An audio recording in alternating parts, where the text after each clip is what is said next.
সারা দেশ ন্যায় জুলাই-আগস্টে সকল শহীদদের স্মরণে দোয়া ও বৃক্ষরোপণ কর্মসূচি আয়োজন করে বাংলাদেশ জাতীয়তাবাদী দল বিএনপি কৃষক দল নারায়ণগঞ্জ মহানগর। ২০ জুলাই রবিবার দুপুরে শহরের হাজীগঞ্জ কেল্লায় এ আয়োজন করা হয়। উক্ত অনুষ্ঠানে নারায়ণগঞ্জ মহানগর কৃষক দল সাধারণ সম্পাদক সাইফুদ্দিন মাহমুদ ফয়সালের সঞ্চালনায় ও নারায়ণগঞ্জ মহানগর কৃষক দল সভাপতি এনামুল হক খন্দকার স্বপনের সভাপতিত্বে প্রধান অতিথি হিসেবে উপস্থিত ছিলেন নারায়ণগঞ্জ মহানগর বিএনপির আহ্বায়ক অ্যাডভোকেট মোহাম্মদ সাখাওয়াত হোসেন খান। প্রধান বক্তা হিসেবে উপস্থিত ছিলেন নারায়ণগঞ্জ মহানগর বিএনপি সদস্য সচিব অ্যাডভোকেট আবু আল ইউসুফ খান টিপু। বিশেষ অতিথি হিসেবে উপস্থিত ছিলেন নারায়ণগঞ্জ জেলা বিএনপির যুগ্ম আহ্বায়ক মাশুকুল ইসলাম রাজীব সহ মহানগর বিএনপির যুগ্ম আহ্বায়ক রেজা রিপন সহ থানা ও ওয়ার্ড পর্যায়ের নেতাকর্মীরা।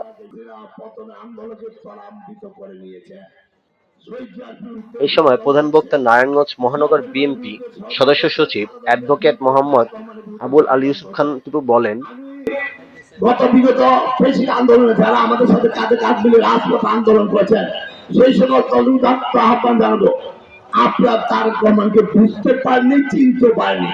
তারেক রহমান কি বলতে চায়? তারেক রহমান নিয়ে আপনাদের মতো শিশু বাচ্চারা কথা বলার সাহস কোথায় পেলেন? আর ইসলামিক দলগুলো হঠাৎ করে তাদের লেবাস মানতে বলে। 16 বছর অনেক ইসলামিক দল শেখ হাসিনা দালালি করেছে। 16 বছর অনেক ইসলামিক দল গর্তে লুকিয়ে গিয়েছিলেন, কিন্তু রাজপথে তারেক রহমান নির্দেশে বিএনপি নেতা কর্মীরাই ছিল। ইনশাল্লাহ আপনার কৃষক, শ্রমিক, ছাত্র, জনতা, সেই যে আদর্শের সৈনিকরা তারেক রহমানের ডাকে আপনারা অবশ্যই প্রস্তুত থাকেন। আগামীতে বাংলাদেশের স্বাধীনতার সামনে বিরুদ্ধে যে ষড়যন্ত্র, জিয়া পরিবারের বিরুদ্ধে যে ষড়যন্ত্র, খালেদা জিয়ার বিরুদ্ধে যে ষড়যন্ত্র, তারেক রহমানকে যারা পরিচিত করে ষড়যন্ত্র করে, তাদের বিরুদ্ধে আমরা দাঁত ভাঙা জবাব দিতে প্রস্তুত আছি। এই সময় প্রধান অতিথি নারায়ণগঞ্জ মহানগর বিএনপির আহ্বায়ক ডক্টর মোহাম্মদ সাখাওয়াত হোসেন খান বলেন, একযোগে 12:30টার সময় অনুষ্ঠিত হচ্ছে। এই অনুষ্ঠানটির একটাই কারণ, সেটা হলো গত জুলাই বিপ্লবে যারা শহীদ হয়েছে তাদের স্মৃতির প্রতি শ্রদ্ধা জানিয়ে, যেটা ধর্মীয়ভাবে বলা হয় যে সদকায়ে জারিয়া, তারই অংশ হিসাবে আজকের এই অনুষ্ঠান। আমাদের নেতা জনাব তারেক রহমান এই অনুষ্ঠান কর্মসূচি ঘোষণা করেছে। আমরা শহীদদের জন্য 36 দিনের কর্মসূচি বিএনপির পক্ষ থেকে নেওয়া হয়েছে। বিভিন্ন দিন বিভিন্ন দল বিভিন্নভাবে কর্মসূচি পালন করা হচ্ছে। ঠিক একইভাবে আজকে মহানগর কৃষক দল নারায়ণগঞ্জ তারা অত্যন্ত সুন্দর একটি কর্মসূচি আজকে পালন করছে। এই জন্য স্বপন খন্দকার, সাইফুল ইসলাম, ফয়সাল সহ সকলকে ধন্যবাদ জানাচ্ছি কৃষক দলের।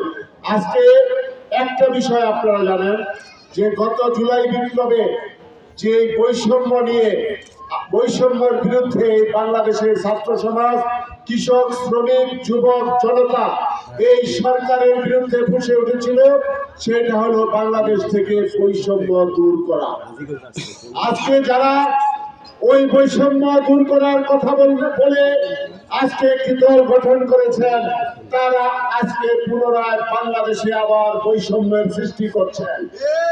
আজকে তারা বৈষম্য সৃষ্টি করছেন, বিভিন্ন রাজনৈতিক দলকে বিভিন্ন ভাবে হয়রানি করছেন, ওনারা বিভিন্ন ভাবে মিথ্যা অপপ্রচার করছেন। আজকে তারা এই বাংলাদেশের নির্বাচনী ব্যবস্থাকে দুষ্প্রবৃত্ত করছেন। আজকে তারা নির্বাচনকে বিলম্বিত করার চেষ্টা করছেন।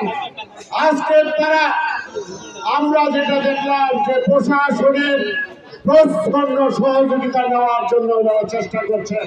প্রশাসন সহ জনগণকে এবং বিভিন্ন রাজনৈতিক দলকে, প্রশাসনকে ওনারা পেটের উপরে রেখে তাদের কার্য সিদ্ধি করার জন্য চেষ্টা করছেন। আমরা এই সভা থেকে আমরা তাদেরকে সতর্ক করে দিতে চাই যে আমরা আপনাদেরকে আমাদের সহায়ক শক্তি হিসাবে মনে করি।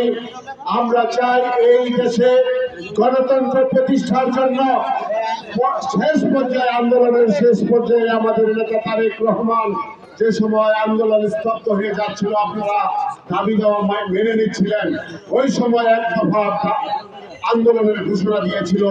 ওই সময় বাংলাদেশের সকল মানুষ সেই আন্দোলনে শরীক হয়েছিল এবং 5ই আগস্ট জুলাই বিপ্লবের মাধ্যমে এই দেশ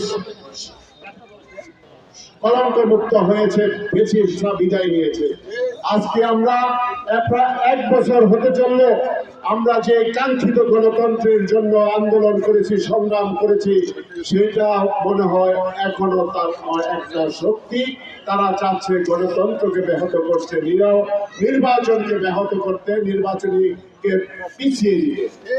আমরা আমাদের দলের পক্ষ থেকে একটা কথাই বলতে চাই, গত আন্দোলনে আমাদের 422 জন নেতা নিহত হয়েছে, আমাদের হাজার হাজার নেতা কর্মী আহত হয়েছে, এক মৃত্যুবরণ করছে, এখনো চিকিৎসাধীন আছে। একটা হিসাব আপনাদেরকে বলতে চাই যে নারায়ণগঞ্জ জেলায় 55টা মামলা হয়েছে 16 তারিখ থেকে 5ই আগস্ট পর্যন্ত 2024-এ।